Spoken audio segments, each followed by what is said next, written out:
ಎಲ್ರಿಗೂ ನಮಸ್ಕಾರ. ಕರ್ನಾಟಕದ ಶ್ರೀಮಂತ ಕಲೆಗಳಲ್ಲಿ ಕರಾವಳಿಯ ಗಂಡು ಕಲೆ ಯಕ್ಷಗಾನ. ಈ ಮಂಕುತಿಮ್ಮನ ಕಗ್ಗವನ್ನ ಯಕ್ಷಗಾನ ಶೈಲಿಯಲ್ಲಿ ಹಾಡಿದ್ರೆ ಹೇಗಿರುತ್ತೆ ಅನ್ನೋ ಒಂದು ಕುತೂಹಲ ನಮಗೂ ಕೂಡ ಇತ್ತು. ಸೊ ಅದನ್ನ ಸಾಕಾರಗೊಳಿಸ್ಲಿಕ್ಕೆ ಇವತ್ತು ನನ್ನ ಜೊತೆ ನಮ್ಮ ಸಹೋದರಿದ್ದಾರೆ, ಶ್ರೀ ಹರೀಶ್. ಅದನ್ನ ಅವರು ನಡೆಸ್ಕೊಡ್ತಾರೆ. ಹುಲ್ಲಾಗು ಬೆಟ್ಟದಡಿ ಮನೆಗೆ ಮಲ್ಲಿಗೆಯಾಗೋ, ಕಲ್ಲಾಗು ಕಷ್ಟಗಳ ಮಳೆಯ ವಿಧಿಸುರಿಯೇ, ಬೆಲ್ಲ ಸಕ್ಕರೆಯಾಗು ದೀನ ದುರ್ಬಲರಿಂಗೆ, ಎಲ್ಲರೊಳಗೊಂದಾಗು ಮಂಕುತಿಮ್ಮ.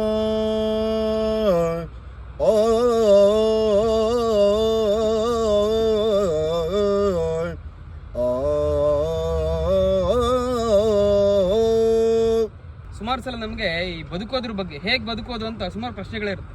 ಆದರೆ ಅದಕ್ಕೋಸ್ಕರ ಒಂದು ಕೋರ್ಸ್ ಅಂತ ಇಲ್ಲ, ಹೀಗೆ ಬದುಕಬೇಕು ಅಂತ. ನಮ್ಮ ಜೀವನದಲ್ಲಿ ಬರುವ ಅನುಭವಗಳ ಮೇರೆಗೆ ನಾವು ನಮ್ಮ ಬದುಕು ಬದಲಾಗ್ತಾ ಇರುತ್ತೆ, ನಾವು ಕಲಿತಾ ಇರ್ತೀವಿ ಬದುಕನ್ನು, ಹೊತ್ತಾನೆ. ಸೊ ಗುಂಡಪ್ಪನವ್ರು ಕೂಡ ಒಂದು ರೀತಿಯ ಸಾರ್ಥಕ ಬದುಕಿನ ಒಂದು ದಾರಿಯನ್ನು ನಮಗೆ ತೋರಿಸ್ತಾ ಇದ್ದಾರೆ. ಸುಮಾರು ಗುಣಗಳು ಎಲ್ಲ ಬರುತ್ತೆ, ಇಲ್ಲಿ ವಿಶೇಷತೆಗಳು ಬರುತ್ತೆ, ಹೇಗಿರ್ಬೇಕು ನಮ್ಮ ಬದುಕು ಅಂತ. ಏನಂತ ನೋಡೋಣ. ಬೆಟ್ಟದಂಥ ಸಮಸ್ಯೆಗಳು ನಮಗೆ ಜೀವನದಲ್ಲಿ ಬರ್ತಾ ಇರುತ್ತೆ. ಆದರೆ ಆ ಬೆಟ್ಟದ ಬುಡದಲ್ಲಿರುವಂಥ ಹುಲ್ಲಾಗಿ, ಅಂದರೆ ಆ ವಿನಯತೆಯನ್ನು ಕಂಡುಕೊಂಡು ಅದರಲ್ಲಿ ಕೂಡ ನಾವು ಸಾರ್ಥಕತೆಯನ್ನು ಕಂಡುಕೊಳ್ಬೋದು. ಆ ಹುಲ್ಲಿನ ರೀತಿ ಇನ್ನೊಬ್ಬರಿಗೆ ಉಪಕಾರಿಯಾಗಿರುವಂಥ ಒಂದು ಸ್ವಭಾವವನ್ನು ಕೂಡ ನಾವು ಬೆಳೆಸ್ಕೊಳ್ಬೇಕು ಅಂತ ಹೇಳ್ತಾ ಇದ್ದಾರೆ. ಮನೆಗೆ ಮಲ್ಲಿಗೆಯಾಗು ಅಂದರೆ ಮನೆಯಲ್ಲಿ ಮಲ್ಲಿಗೆ ಹೂವಿನಂಥ ಒಳ್ಳೆಯ ವ್ಯಕ್ತಿತ್ವನ ನಾವು ರೂಢಿಸ್ಕೊಂಡು ಅದರ ಸುಗಂಧವನ್ನು ಹೇಗೆ ಎಲ್ಲ ಕಡೆ ಪಸರಿಸ್ತಾ ಇರುತ್ತೋ ಅದೇ ಥರ ನಾವು ಕೂಡ ನಮ್ಮ ಒಳ್ಳೆಯ ಕೆಲಸಗಳಿಂದ ಸಮಾಜಕ್ಕೆ ಒಳ್ಳೆಯತನ ಮಾಡಬೇಕು ಅನ್ನುವಂಥದ್ದು ಮುಂದಿನ ಭಾವಾರ್ಥ.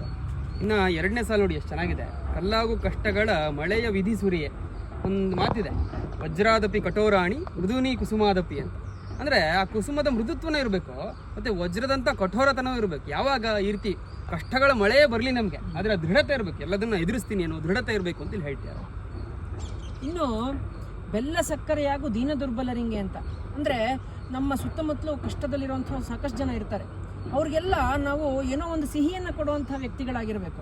ಅಂದರೆ ನಮ್ಮಿಂದ ಏನಾದರೂ ಒಂದು ಉಪಕಾರ ಆಗ್ತಾನೆ ಇರಬೇಕು ಅಂತ. ಪರೋಪಕಾರಾರ್ಥಂ ಇದಂ ಶರೀರಂ ಅಂಥೇಳಿ ನಮ್ಮ ದೇಹ ಇನ್ನೊಬ್ಬರಿಗೆ ಉಪಕಾರ ಮಾಡೋದಕ್ಕೋಸ್ಕರನೇ ಇರಬೇಕು ಅಂತ.